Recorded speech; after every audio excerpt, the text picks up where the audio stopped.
Capítulo 21 ya de estas entregas surgidas del libro Guardado en la Memoria, en el que Ernesto Jauretche nos da cuenta de su accionar político militante que tiene como subtítulo Vida, pasión y muerte de un muchacho peronista.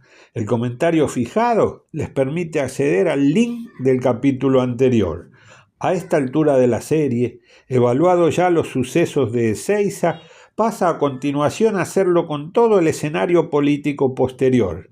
La caída de la gobernación de Videgain, de la que él formaba parte, el ansiado regreso de Perón al poder y el atentado a José Ignacio Rucci. En todos los casos, Ernesto nos aporta su jugada visión de testigo de la época.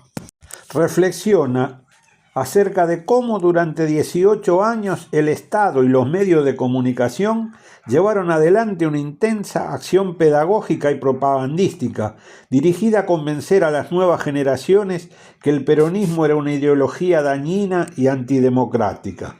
Perón mismo fue acusado de traidor a la patria, privado de su grado militar y el uso de uniforme. Ese 1973 mostró que aquellos que se habían propuesto desperonizar no lo habían conseguido. Cuando languidecía la nación, Perón aparecía como solución hasta para el antiperonismo cerril.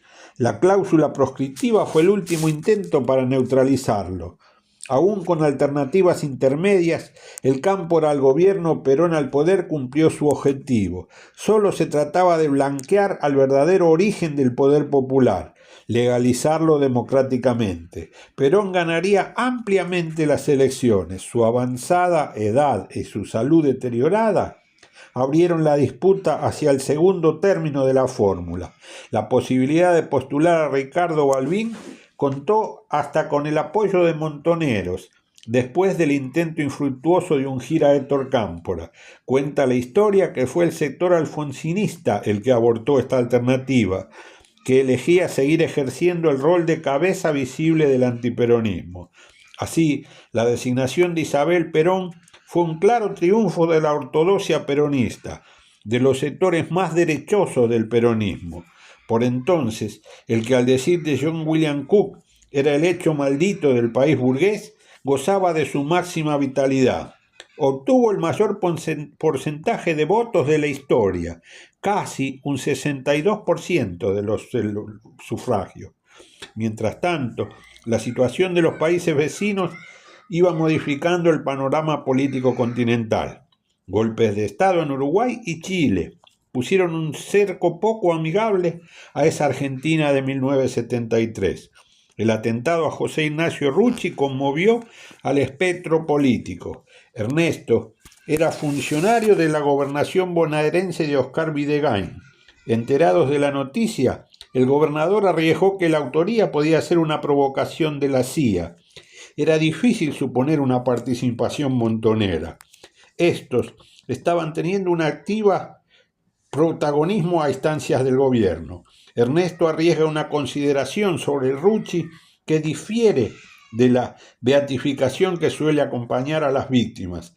Le reconoce una lealtad incondicional a Perón, pero lo ubica hacia la derecha del eje del movimiento y hasta cierta cotidianidad en los responsables de los hechos de Ezeiza. Con buen criterio, arriesga que parece poco creíble el intento de presionar a Perón. Interpreta que pudo haber sido una acción fundamentalista por la porfía en la disputa de poder entre montoneros leales a la conducción de la fuerza y montoneros leales a la conducción de Perón. Perón asumió su tercera presidencia ya muy enfermo. La campaña queda a cargo de Isabel y López Rega, apenas mediado por Juan Manuel Abal Medina, a quien califica de inteligente y leal. La política de Perón buscó la consolidación del movimiento de países no alineados. Cerró un atrevido acuerdo comercial con Cuba que en la práctica fue una ruptura del bloqueo. La crisis del petróleo fue un obstáculo para la política de expansión. El Congreso le aprobó con voto favorable del peronismo y el radicalismo la ley de nacionalización de los depósitos bancarios y el impuesto a la renta potencial de la tierra. Factos que dan por tierra a aquellos que quieren mostrar a ese momento del peronismo como inclinado hacia la derecha. El año 1973 cerró con el mayor superávit comercial de la historia.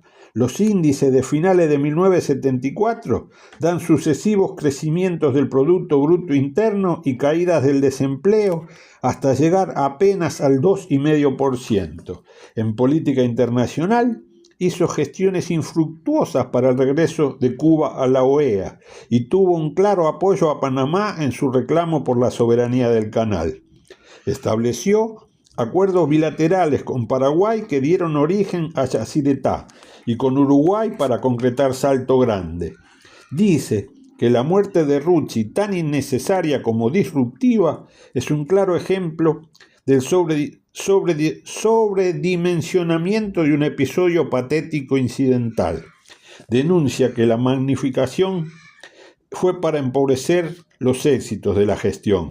A su criterio, Perón supera ampliamente todo conato de descrédito.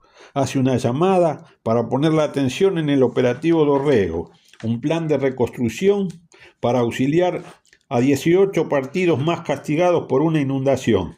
Fue una iniciativa de la gobernación de la provincia de Buenos Aires y tuvo la particularidad de emplear la estructura del ejército argentino con 4.000 de sus hombres.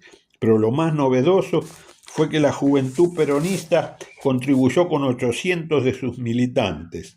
Ahí estaban codo a codo, militares y montoneros que hasta poco antes habían estado combatiendo a tiros, aunando esfuerzos para ayudar a quien más lo necesitara. La conducción montonera le llevó la iniciativa al general Jorge Raúl Carcaño y este designó 2 coroneles de su confianza como contacto. A nivel de la gobernación estaba comprometido el Ministerio de Gobierno de Manuel Urriza y la subsecretaría que ocupaba el propio Ernesto Jauretche. Videgain lo designó como su representante durante el evento. Durante la noche, en campamentos alrededor del fuego y mate de por medio, se debatía de política. Menciona Ernesto que en las charlas con oficiales se circulaba por un delgado equilibrio que por momentos ponía en duda el operativo mismo. Con los suboficiales, los desacuerdos eran sensiblemente menores. Nuestro intento, él menciona en cambio que entre Arguindegui y Videgain, cabezas del ejército y el gobierno provincial, la rispidez era total. Hubo episodios en los que se hizo pública esa rispidez. El acontecimiento tuvo una repercusión sobre la política argentina y sobre las carreras de sus protagonistas. Prometemos mayores detalles para la próxima entrega.